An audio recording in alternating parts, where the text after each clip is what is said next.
This incident took place about 6 months ago, and I recently took an Uber for the first time since then. It's a night that still sends chills down my spine.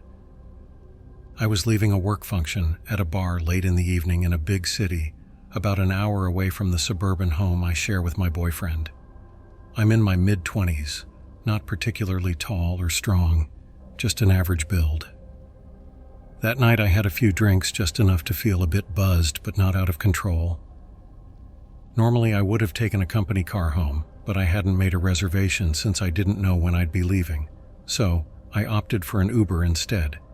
The company covers the fare, so it was no issue for me. When the car arrived, I said goodbye to my colleagues and climbed into the back seat. I always try to be friendly with my drivers, so I introduced myself to the driver. I'll call him Ed.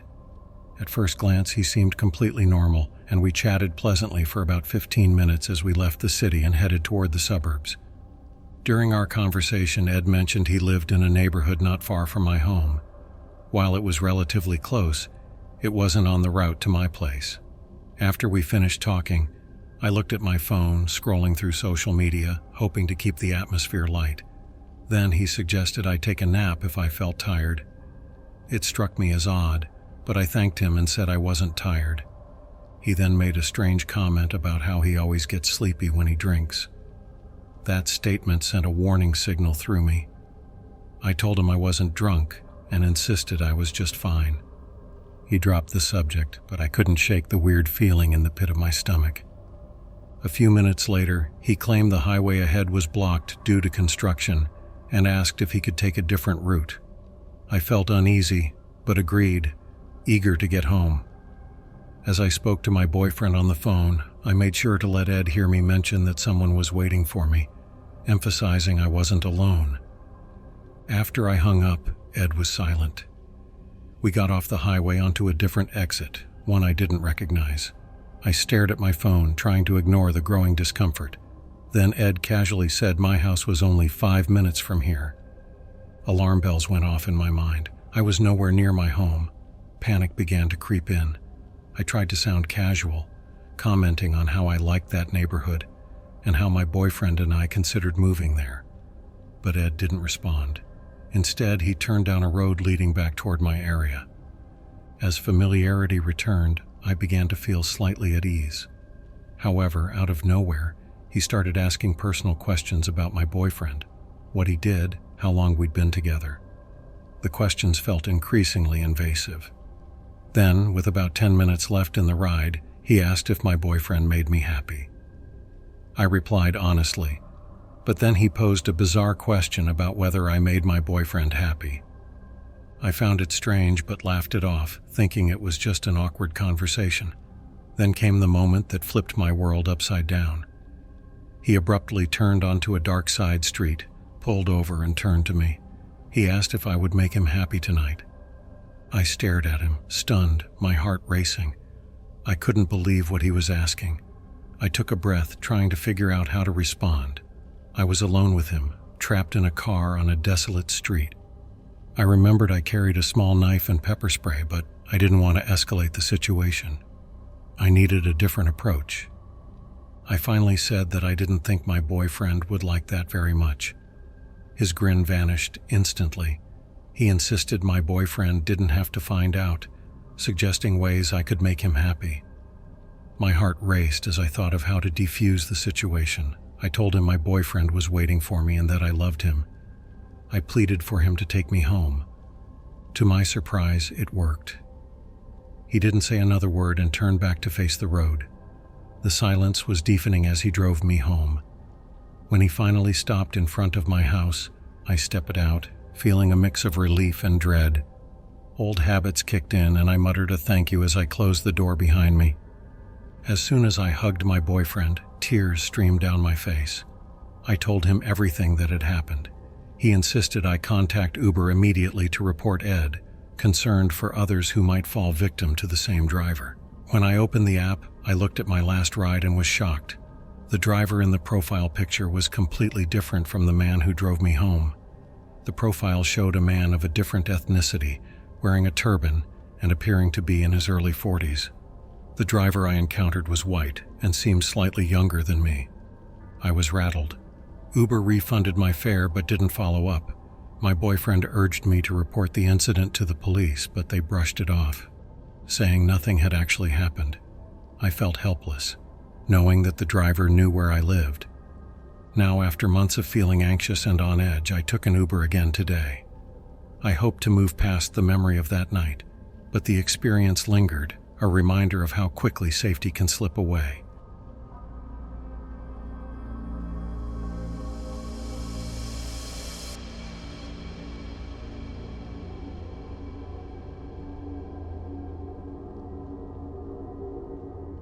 Last night, I stayed late at the office trying to finish up some work that had been piling up.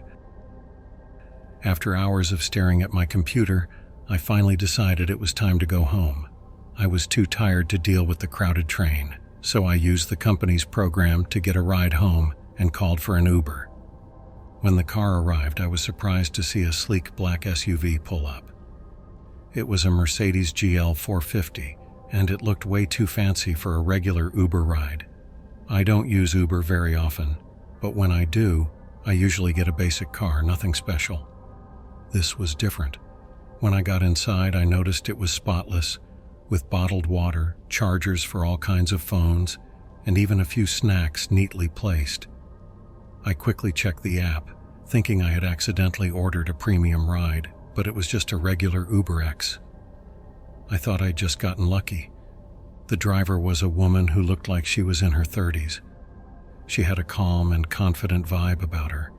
Her face was young-looking, but there was something in her eyes that made me think she had been through a lot. There was a sadness there that didn't match the fancy car or the neat snacks. Everything about the situation felt a little off, like something wasn't quite right. Usually I like to sit quietly during rides and let my mind wander, but this time the silence felt heavy. It was like the air in the car was thick, pressing down on me. The car was too nice, the driver too composed, and the whole thing just didn't feel normal. I couldn't stop thinking that there was more to this ride than just getting home. As we drove through the city, I couldn't help but wonder about the driver. Why was she driving an Uber? The ride was taking longer than usual, and with every passing minute, my curiosity grew. What had happened in her life that led her to this moment? It didn't make sense, and the more I thought about it, the more unsettled I felt. My thoughts started to take a darker turn. I began to imagine her life, trying to put together a story from the clues in front of me. Here was a woman, driving a nice car late at night with a look of quiet resignation on her face. It seemed like there had to be more to her story. I pictured a life full of struggles, missed chances, and a deep sadness that she carried with her. Then something changed. The atmosphere in the car grew colder, and a sense of dread began to creep into my mind. It was like the woman's presence was filling the car with an eerie energy. I couldn't explain it, but I felt like I was not just a passenger in her car. I was stepping into her world, a world that carried a heavy burden. We were getting closer to my house, and the feeling of unease only got stronger. The silence became almost unbearable, and I found it hard to relax. Every time I glanced at the rearview mirror, her eyes seemed to meet mine, and there was something in her gaze that made me uneasy. It wasn't just sadness anymore. There was something else. A warning, maybe, or a reminder that I was just passing through her life, a life marked by something painful. Finally, we arrived at my house. The car came to a stop, and I felt an overwhelming urge to get out as quickly as possible.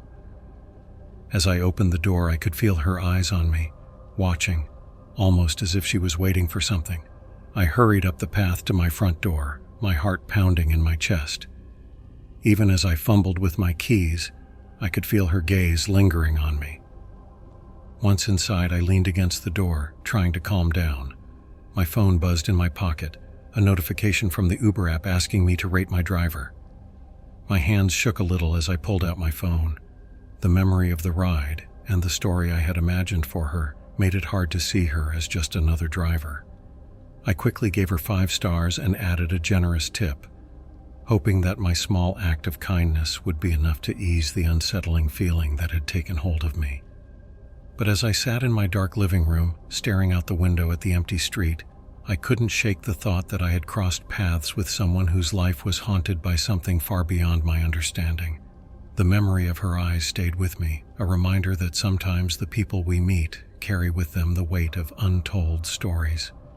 And in that moment, I realized that I had glimpsed a darkness that wasn't mine to know, a darkness that would stay with me long after the sleek black SUV had disappeared into the night.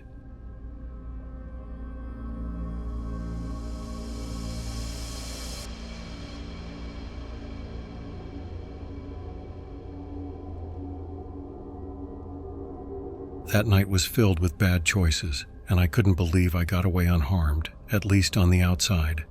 It all started at my friend's apartment in a dangerous part of town. I drank a lot and took some unknown pills, losing track of my judgment. Around 4 a.m., far from sober, I thought it would be a good idea to take an Uber home instead of staying with my friend like usual. The apartment had 2 exits, one led to a dark parking lot and the other faced the street. I only had keys for the back door, but my Uber would come to the front. When I stepped outside, I left the safety of my friend's place, completely unaware of how exposed I looked. I stood under a streetlight, struggling to keep my balance. The light above made me a clear target for anyone watching. I ignored the danger around me, even though I had just passed a door with a bullet hole. I checked my phone for my Uber details and saw it was a black sedan. Moments later, a car that looked just like it pulled up to the curb. As the window rolled down, a feeling of dread filled my stomach. The man inside had a cold stare that sent chills through me. He claimed to be my Uber driver. I felt alarm bells go off in my head. I knew that Uber drivers usually greet passengers by name. My heart raced as panic set in. I realized this man was not my driver. I quickly checked the license plate, and fear gripped me as I saw it didn't match. The man got angry and demanded that I get in the car. I froze, caught in a nightmare. The thought of running seemed impossible. He looked strong, and I feared he might have a weapon. If I ran, would he chase me? The neighborhood was silent, with only faint music from my friend's apartment. No one else seemed to be around. Fear made it hard to breathe. My body felt heavy, and I stood there, stuck between wanting to run or stay, unable to move. Time felt stretched. Moments turned into an eternity as I weighed my options. Just when it seemed like things would get worse, another black sedan appeared behind the first one. I glanced at the license plate and realized it was my real Uber. With adrenaline rushing through me, I sprinted to the car, throwing myself inside. The driver looked startled, and relief washed over me. Without hesitating, the driver sped away from the curb. He offered to call the police, but I didn't want to. I just wanted to get away. As we drove, my heart began to calm down. The driver took me to my apartment and walked me to the door, making sure I got inside safely. His kindness felt like a warm light after the fear I had just faced. I wanted to thank him, but I could only offer a small tip. That encounter left a deep mark on me. I had stepped into the night, blinded by my choices, and had come face to face with danger. The experience reminded me to always be aware of my surroundings, make better choices, and never let my guard down again. As I locked the door behind me, the weight of the night hung heavy.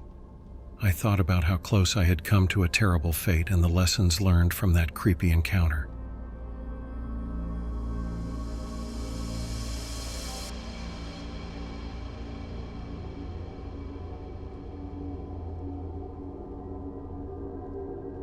Two years ago, as I was nearing the end of my university studies, I often found myself relying on rideshare apps to get around.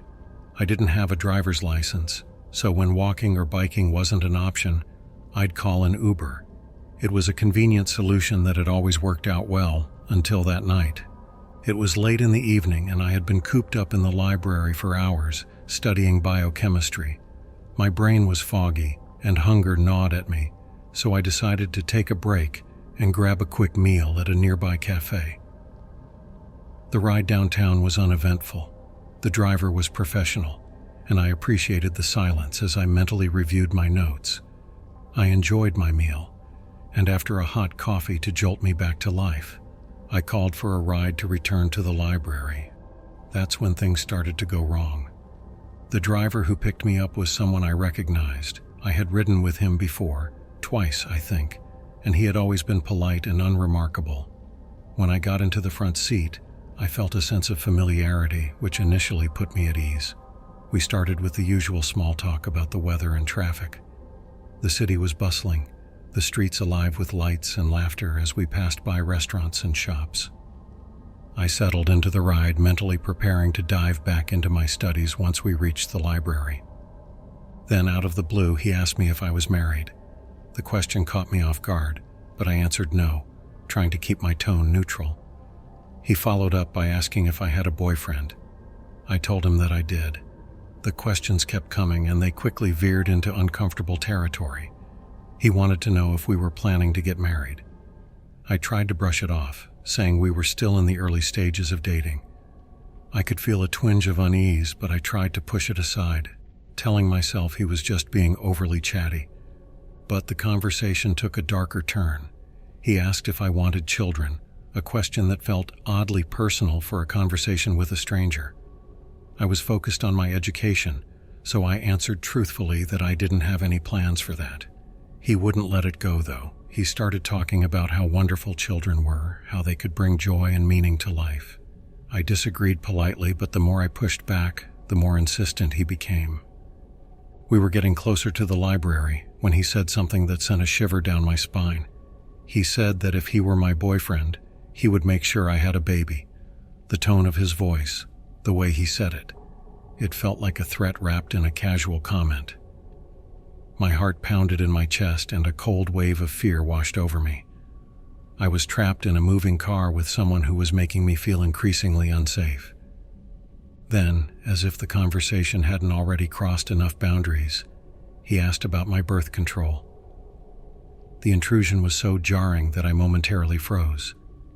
This was private, something that only my boyfriend, my doctor, and my best friend knew about. I managed to muster a firm response, telling him that it was none of his business. But the damage was done. I felt violated, and my anxiety was spiking. When we finally reached the library, I practically jumped out of the car. My hands were shaking as I texted my boyfriend, recounting the bizarre and unsettling encounter. I needed to get it off my chest to make sense of what had just happened. He responded immediately, urging me to report the driver.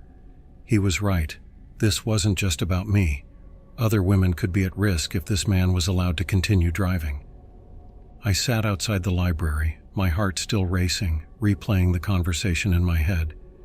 Every instinct was telling me that this wasn't normal, that something was very wrong with that driver.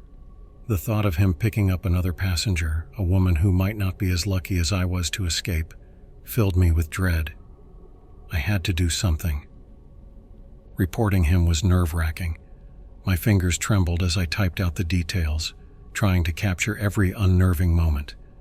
I couldn't shake the fear that the company wouldn't take me seriously, that nothing would come of it. But I had to try. I couldn't just let this go. In the days that followed, I avoided using any rideshare services. I walked or biked everywhere, hyper-aware of my surroundings, feeling like I was constantly being watched. Every shadow seemed ominous. Every sound made me jump. I couldn't shake the paranoia that had settled over me, but eventually I had no choice. After another long night of studying, I needed a ride home, and my bike was locked up at the library. Reluctantly, I opened the app and requested a ride. When the car pulled up, I felt my blood run cold. It was him, the same driver. Panic surged through me as I stood frozen on the library steps. I wanted to turn and run, but where would I go? My options were limited, and the rational part of my brain told me that he wouldn't try anything. After all, I had reported him. Surely he wouldn't risk doing anything now. But as I got into the car, I could see the smirk on his face in the rearview mirror, and my heart sank. The ride started the same way as before, with him asking invasive questions. I answered as briefly as possible, trying to keep my voice steady while my mind raced. I had to get out of this car. I had to find a way to escape. but the streets were deserted and I was far from home. Suddenly, he slammed on the brakes, throwing me forward in my seat. I looked around in confusion, realizing with horror that we were in a dark, empty alley. The streetlights barely illuminated the area, casting long shadows that only added to the ominous atmosphere. He turned to face me, and the look in his eyes was something I'll never forget. It was a mix of determination and something far more sinister. My instincts screamed at me to run, but his hand shot out, gripping my wrist with a strength that left me gasping. The panic I had been trying to suppress exploded, and I knew I had to act fast. With a burst of adrenaline, I yanked my arm free and lunged for the door. It flew open and I stumbled out of the car, my feet barely hitting the ground as I ran into the darkness. I could hear him shouting behind me, but I didn't dare look back. All I could think about was putting as much distance between us as possible. The alley twisted and turned, and I prayed that I would find someone, anyone, who could help me. My lungs burned as I pushed myself to keep running. Just when I thought I was losing him, I heard his footsteps pounding behind me, getting closer. Desperation fueled me as I rounded a corner and spotted a group of people in the distance. I ran towards them, my voice cracking as I called out for help. The driver slowed, his eyes locking onto mine from the shadows. He knew he couldn't come after me with witnesses around, but the look on his face told me this wasn't over. The nightmare had only just begun.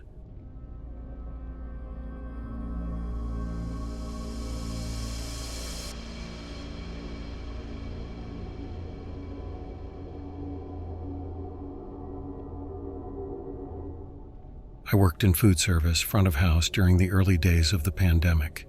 With restaurants closed, I took any job I could find. An old friend told me about a medical office that needed someone to help with light filing.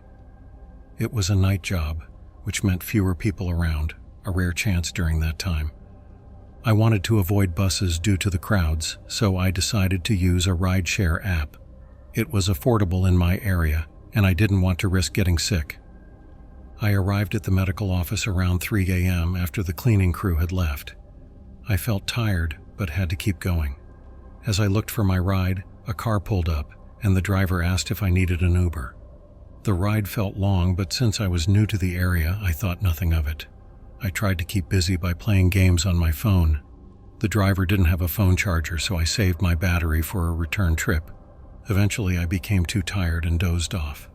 The driver seemed normal, young, clean-cut, listening to jazz. There was nothing about him that felt dangerous. When we reached the destination, he tried to wake me, but I was too deep in sleep. Finally, he nudged my leg and said we were there. Embarrassed, I quickly thanked him and got out of the car. As I walked up to the building, something felt off. The office was supposed to be in a strip mall, but this place looked more like an old warehouse. The lobby was dark and empty, which was strange. I tried to convince myself that renovations were happening and went further inside, following the signs for the stairs. What I saw was disturbing. Locked doors, broken windows, and old construction equipment. I started to worry that I was in the wrong place. I checked my phone, but the signal was weak. I confirmed the address through my texts, realizing I had it right. I attempted to reach the driver, thinking he could help, but the app wouldn't work due to poor reception. While looking for a way out, I heard a noise from the lower level. With no way to escape, I felt trapped.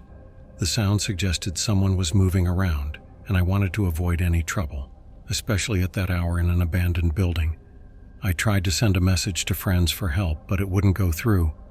I started looking for another exit, but the stairs leading down were in bad shape, basically just a drop. As the footsteps got closer, panic set in. I realized my only option was to wait for whoever was coming up, then make a run for the main stairs to get out. My heart raced as the footsteps approached. The figure appeared at the top of the stairs, and to my shock, it was the rideshare driver. He had come back, but I quickly understood that this was no innocent mistake. His calm look and heavy breathing made it clear he had bad intentions.